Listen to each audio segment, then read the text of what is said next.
سلامونه لیدونکو، دا هماغه افغانان دي پرون چې په کراچۍ کې د افغان ملي لوبډلې او د ساوت افریقا ترمنځ میچ کېدلو او هغه میچ ته روان وو په کراچۍ کې چې په لاسونو کې د افغانستان بیرغونه راخیستي دي او له مینې له جذبې ډک را روان دي او نارې وهي.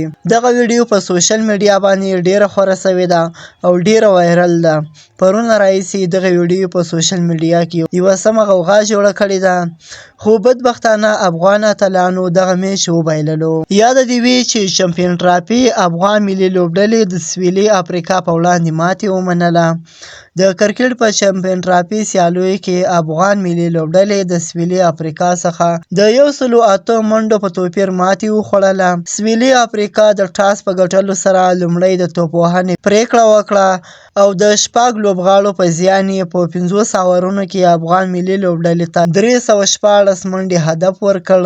افغان ملي لوبډلې د لوبې په دویمه پاڼه کې په 44 اور کې خپل ټول لوبغاړي له لاسه ورکړل او لوبه یې وبایلله. سویلي افریقا پرون د جمعې په ورځ د فروری په 21 باندې د کرکټ نړیوالې شورا د اتلانو جام چمپیون ټرافي په سیالیو کې له افغان لوبډلې سره په لوبه کې 315 منډې هدف ورکړ. په افغان توپ اچوونکو کې محمد نبي 2، عظمت الله عمرزي، نور احمد او فضل حق فاروقي یوه وکټه واخیستله. افغان لوبډلې په 108 سکور باندې خپله بریا له لاسه ورکړله.